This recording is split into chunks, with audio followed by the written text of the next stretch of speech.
एक बार एक शिष्य ने विनम्रतापूर्वक अपने गुरुजी से पूछा, गुरुजी, कुछ लोग कहते हैं कि जीवन एक संघर्ष है, कुछ अन्य कहते हैं कि जीवन एक खेल है और कुछ जीवन को एक उत्सव की संज्ञा देते हैं। इनमें कौन सही है? गुरुजी ने तत्काल बड़े ही धैर्यपूर्वक उत्तर दिया, पुत्र, जिन्हें गुरु नहीं मिला उनके लिए जीवन एक संघर्ष है, जिन्हें गुरु मिल गया उनका जीवन एक खेल है, और जो लोग गुरु द्वारा बताए गए मार्ग पर चलने लगते हैं, मात्र वे ही जीवन को एक उत्सव का नाम देने का साहस जुटा पाते हैं। ये उत्तर सुनने के बाद भी शिष्य पूरी तरह से संतुष्ट न था। गुरुजी को इसका आभास हो गया। वे कहने लगे, लो, तुम्हें इसी संदर्भ में एक कहानी सुनाता हूं। ध्यान से सुनोगे तो स्वयं ही अपने प्रश्न का उत्तर पा सकोगे।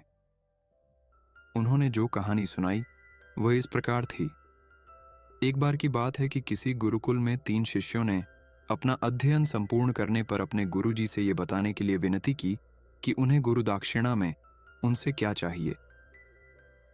गुरुजी पहले तो मंद मंद मुस्कुराए और फिर बड़े स्नेहपूर्वक कहने लगे, मुझे तुमसे गुरु दक्षिणा में एक थैला भर के सूखी पत्तियां चाहिए, ला सकोगे?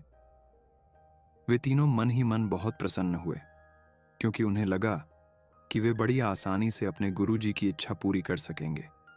सूखी पत्तियां तो जंगल में सर्वत्र बिखरी ही रहती हैं। वे उत्साहपूर्वक एक ही स्वर में बोले, जी गुरुजी, जैसी आपकी आज्ञा। अब वे तीनों शिष्य चलते चलते एक समीपस्थ जंगल में पहुंच चुके थे, लेकिन यह देखकर कि वहां पर तो सूखी पत्तियां केवल एक मुट्ठी भर ही थीं, उनके आश्चर्य का ठिकाना न रहा। वे सोच में पड़ गए कि आखिर जंगल से कौन सूखी पत्तियां उठाकर ले गया होगा। इतने में ही उन्हें दूर से आता हुआ कोई किसान दिखाई दिया।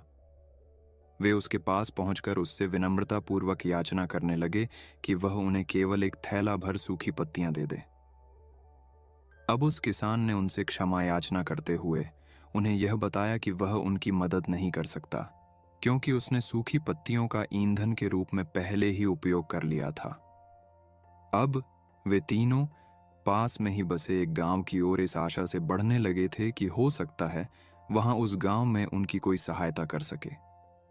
वहां पहुंचकर उन्होंने जब एक व्यापारी को देखा तो बद्धी उम्मीद से उससे एक थैला भर सूखी पत्तियां देने के लिए प्रार्थना करने लगे। लेकिन उन्हें फिर से एक बार निराशा ही हाथ आई, क्योंकि उस व्यापारी ने तो पहले ही कुछ पैसे कमाने के लिए सूखी पत्तियों के दोने बनाकर बेच दिए थे। लेकिन उस व्यापारी ने उदारता दिखाते हुए उन्हें एक बूढ़ी माँ का पता बताया जो सूखी पत्तियां एकत्रित किया करती थीं। पर भाग्य ने यहां पर भी उनका साथ नहीं दिया, क्योंकि वह बूढ़ी माँ तो उन पत्तियों को अलग अलग करके कई प्रकार की औषधियां बनाया करती थीं। अब निराश होकर वे तीनों खाली हाथ ही गुरुकुल लौट गए। सखौजादा गुरुजी ने उन्हें देखते ही स्नेहपूर्वक पूछा, पुत्रो, ले आए गुरु दक्षिणा? तीनों ने सर झुका लिया।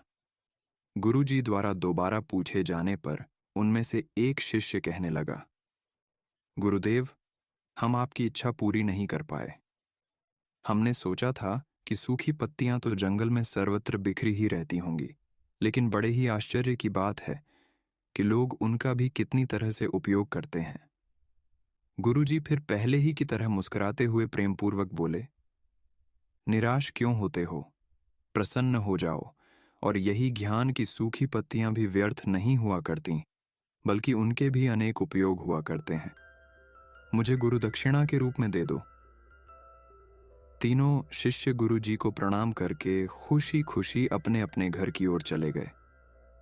वह शिष्य जो गुरुजी की कहानी एकाग्र चित्त होकर सुन रहा था, अचानक बड़े उत्साह से बोला, गुरुजी, अब मुझे अच्छी तरह से झांत हो गया है कि आप क्या कहना चाहते हैं। आपका संकेत वस्तुतः इसी ओर है ना कि जब सर्वत्र सुलभ सूखी पत्तियां भी निरर्थक या बेकार नहीं होती हैं, तो फिर हम कैसे किसी भी वस्तु या व्यक्ति को छोटा और महत्वहीन कर उसका तिरस्कार कर सकते हैं? चींटी से लेकर हाथी तक और सुई से लेकर तलवार तक, सभी का अपना अपना महत्व होता है। गुरुजी भी तुरंत ही बोले, हाँ पुत्र, मेरे कहने का भी यही तात्पर्य है कि हम जब भी किसी से मिलें तो उसे यथायोग्य मान देने का भरसक प्रयास करें। ताकि आपस में स्नेह, सद्भावना, सहानुभूति एवं सहिष्णुता का विस्तार होता रहे और हमारा जीवन संघर्ष के बजाय उत्सव बन सके। दूसरे, यदि जीवन को एक खेल ही माना जाए तो बेहतर यही होगा कि हम निर्विक्षेप, स्वस्थ एवं शांत प्रतियोगिता में ही भाग लें और अपने निष्पादन तथा निर्माण को ऊंचाई के शिखर पर ले जाने का अथक प्रयास करें। अब शिष्य पूरी तरह से संतुष्ट था।